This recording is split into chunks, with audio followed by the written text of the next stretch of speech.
السلام علیکم ورحمۃ اللہ وبرکاتہ. رب اشرح لی صدری ویسر لی امری واحلل عقدۃ من لسانی یفقہوا قولی. مجھے 4 سے 5 منٹ دیے گئے ہیں 10 سے 11 مہینے کے اس کورس پہ اپنے تاثرات پیش کرنے کے لیے. تو بھائیوں، بات کچھ ایسی ہے کہ پہلے نظریں تھیں فرش پہ، اب نظریں ہیں عرش پہ. الحمدللہ. مولوی تھا میں، مست تھا اپنی چار دیواری میں،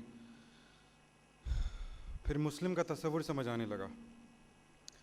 سورہ توبہ کی آیت نمبر 24 میں اللہ تعالیٰ نے کہا ہے فتربصوا. جب ہم چھوٹے تھے تو ہمارے والدین، ہمارے استاد، ہمارے پرنسپل، ہمارا کوئی بڑا جب ہمیں غصہ کرتا تھا اور کہتا تھا کہ ٹھہر جاؤ، صبر کرو، انتظار کرو، بھی بتاتا ہوں میں تمہیں. اور یہی بات اللہ تعالیٰ کہہ رہے ہیں. ہماری کیا حالت ہوتی تھی جب وہ کوئی انسان ہم سے کہتا تھا.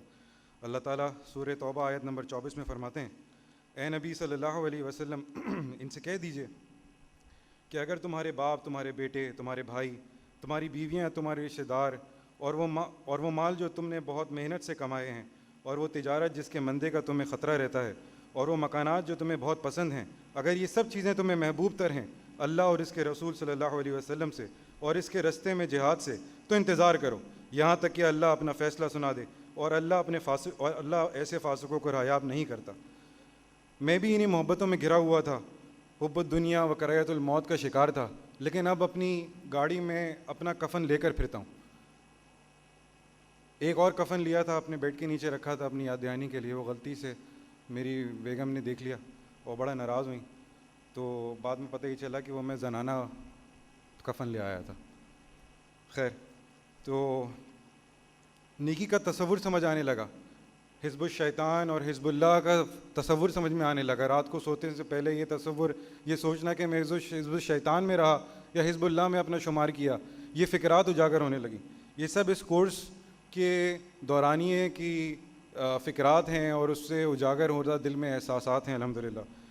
جن دینی فرائض سے بے خبر تھا ان سے باخبر ہونے لگا.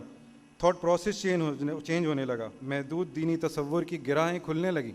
ایک نوٹ کھلنے لگی ذہن میں. جو بہت محدود تصور دین کا لے کر پھرتا تھا وہ اب بہت وسیع لیول پر چلا گیا. الحمدللہ. جب وہ واقعہ سنا بستی کے اس بزرگ کا کہ اللہ تعالیٰ نے فرشتے کو حکم دیا کہ جاؤ اس بستی پر عذاب نازل کرو، تو فرشتہ اللہ کے پاس واپس آیا اور کہا اللہ اس میں ایک بزرگ ہے ایسا، ایک آدمی ہے ایسا جس نے پلک جھپکتے برابر بھی آپ کی نافرمانی نہیں کری.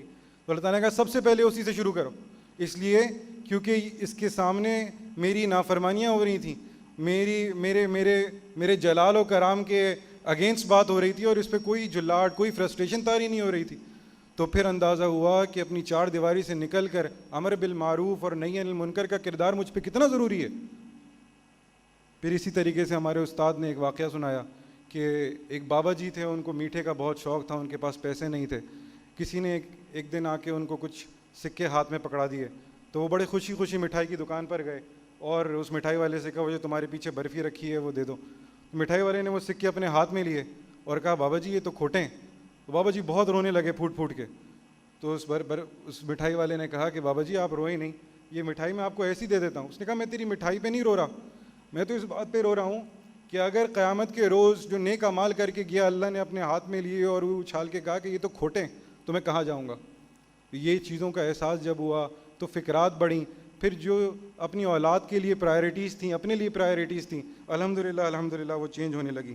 ایک سب سے بڑی بات، کامیابی کے پرکھنے کا معیار بدل گیا. ایک کارپوریٹ میٹنگ میں تھا میں، تو انہوں نے مجھے کہا کہ اپنا تعارف کرائیے، اپنے انٹروڈکشن دیجیے. میں نے دینا شروع کرا، اپنی قابلیتیں بتائیں، اپنے کامیابیاں بتائیں، اپنے آج تک کا لے کر سفر بتایا، معاملات بتائے کہ میں آج کہاں کھڑا ہوں، کیا تھا، کیا بن گیا. اس کے بعد اچانک ان صاحب نے کہا کہ 1 منٹ کے لیے تصور کر لیجیے کہ آپ اسی وقت مر گئے اور آنکھ کھلی تو اللہ کے آگے کھڑے ہیں اور اللہ تعالیٰ آپ سے کہہ رہا ہے کہ عمر اپنا تعارف کراؤ. کچھ نہیں ہے کہنے کو. تو وہاں کے لیے اپنا تعارف بنانے کی فکرات، وہاں کے لیے یہ وہ بستی ہے جو بستی ہے اجڑنے کے لیے گھر کہیں اور ہمیں جا کے بسانا ہوگا.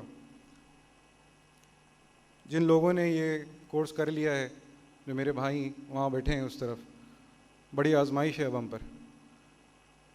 مکتب عشق کا دستور نرالا دیکھا، اسے چھٹی نہ ملی جس سے سبق یاد ہوا. اب چھٹی نہیں ہے ہماری.